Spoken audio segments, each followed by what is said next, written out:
Top 10 badass moments in One Piece Volume 2. Bro, that long ass nose, I see why you got that motherfucker tied up. That motherfucker get broke in a heartbeat. Oh my god.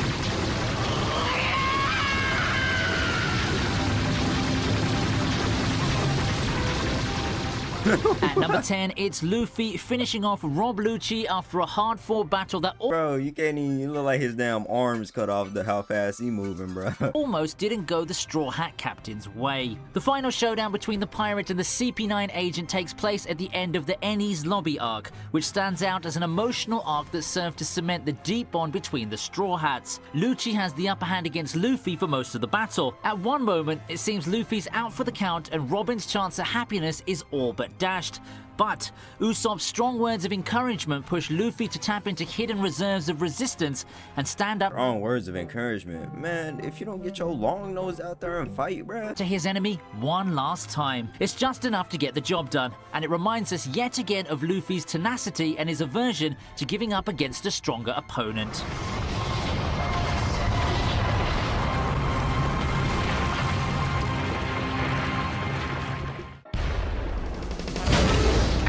God, this is old.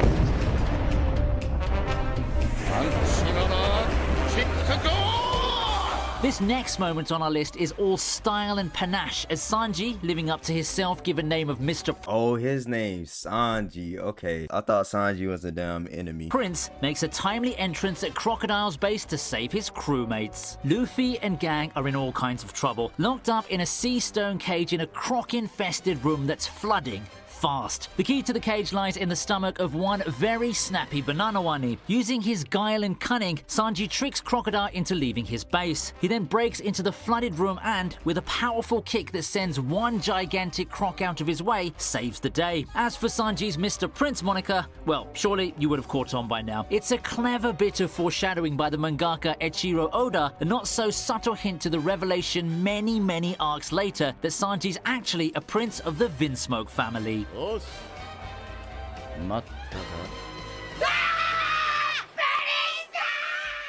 Bro. Up next is Luffy challenging Big Mom a second time.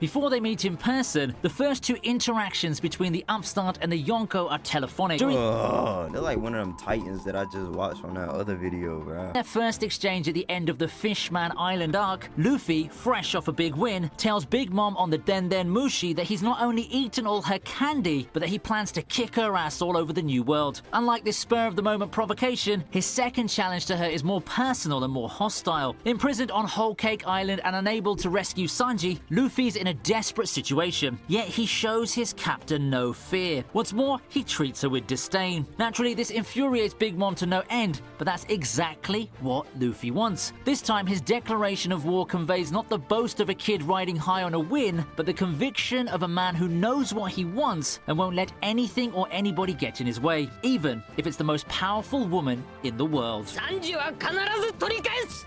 Saigo ni katsu no wa oretachi da!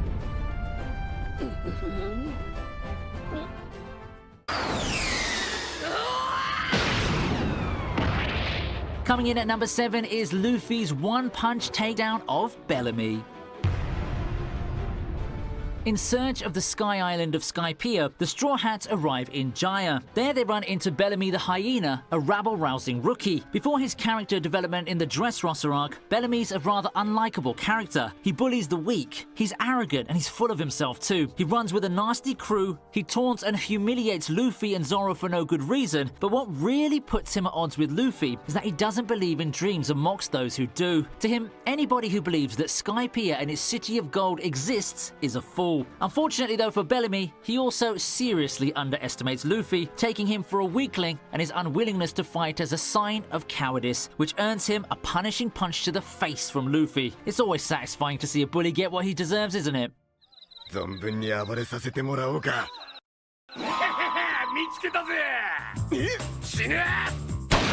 Oh shit, this old, bruh. So this gonna be part of what I'm watching, bro.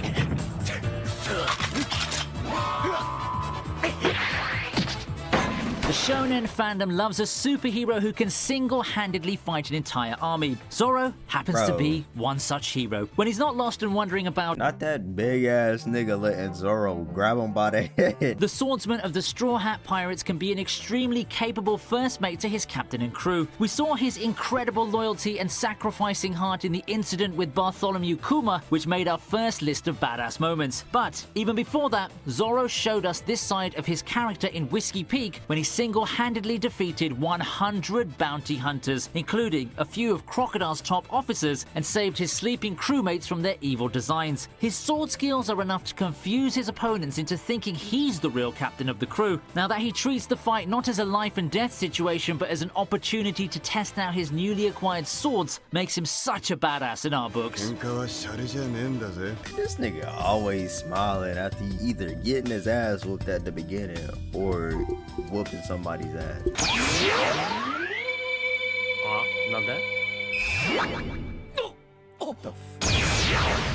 Damn. We're at the halfway mark now, and we have Kizaru making short work of the Supernovas.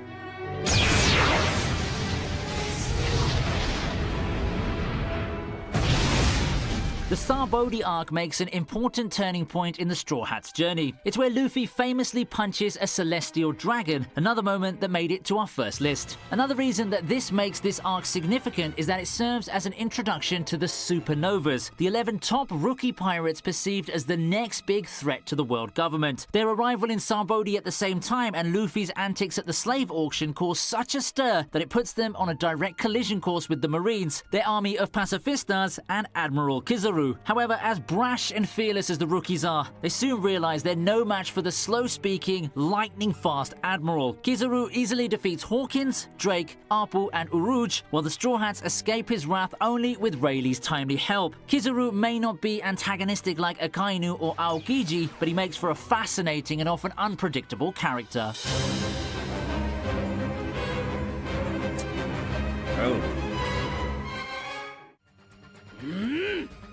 Bro, I deadass thought that was the damn grandpa from Dragon Ball Z, bro. Next up is Sabo revealing his special technique, Dragon's On me, he looked just like him, bro. Breath.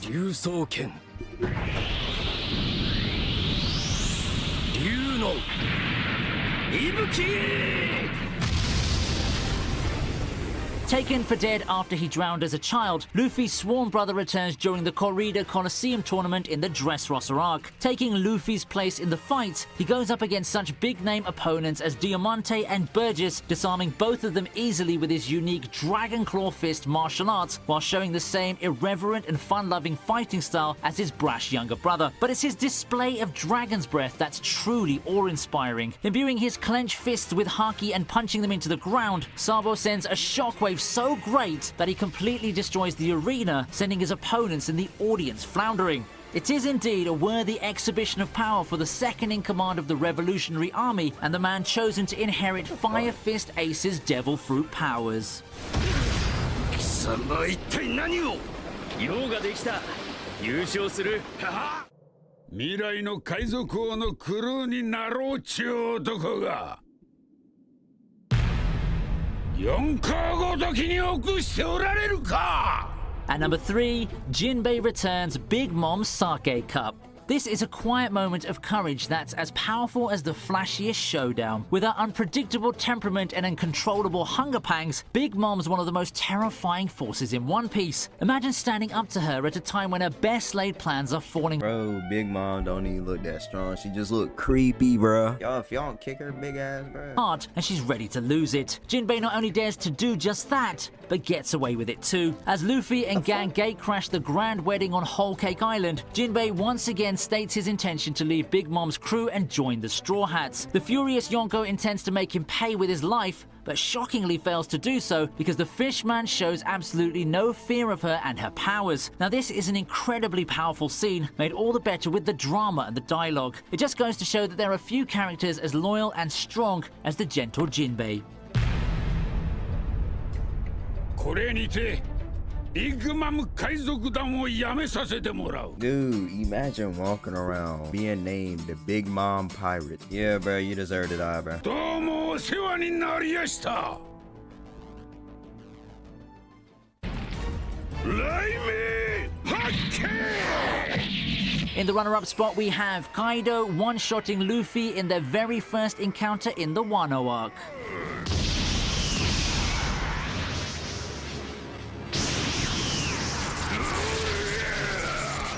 Now, we've always known that Luffy doesn't think much about picking a fight with a bigger, stronger, meaner opponent. Hold on. Is this the first moment of Luffy getting his ass whooped? Done it before, and he does it as soon as he lands in the land of the samurai, where he's supposed to be keeping a low profile. Now, while Luffy does lend a few lucky hits on the punch-drunk Yonko by going all out, we know he's horribly out of his league. There's just no way he can defeat the man who can't be killed even by himself, right? So it's really no surprise when Kaido sobers up just enough to knock Luffy out with one devastating smack of his Black Thunder club. The captain of the Straw Hats is out for the count despite being in his armament Haki enhanced Gear 4th bound man form. That's just how crazy dangerous Kaido is. With the Wano story still unfolding its mysteries, we can't help but wonder if Luffy's actually up to the task of bringing down the invincible Yonko. Yeah, second. And that brings us to number 1. And taking the top spot is the post-time skip monster trio turning the lethal Pacifistas into heavy metal. Bro, I was watching episode 1 of One Piece, episode 1 and 2 of One Piece last night. One thing that was pissing me off is how every time he about to use his rubber power or whatever the fuck, this nigga say the fruit's name and then say rocket at the end of it. Like don't say nothing, just use your powers and kick ass. Trash.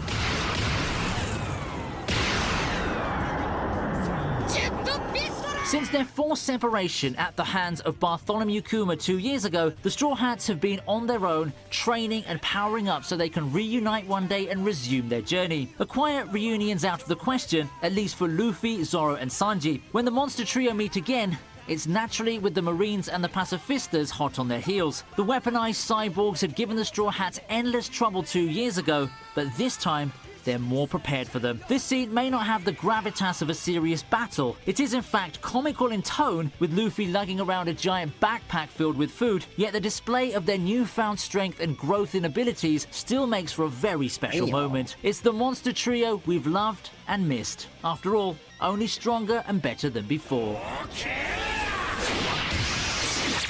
I started watching One Piece. It's alright right now. I'm to the part where they about to try and free Zoro. Can't wait for that, bro. I ain't gonna lie, I can't wait for that.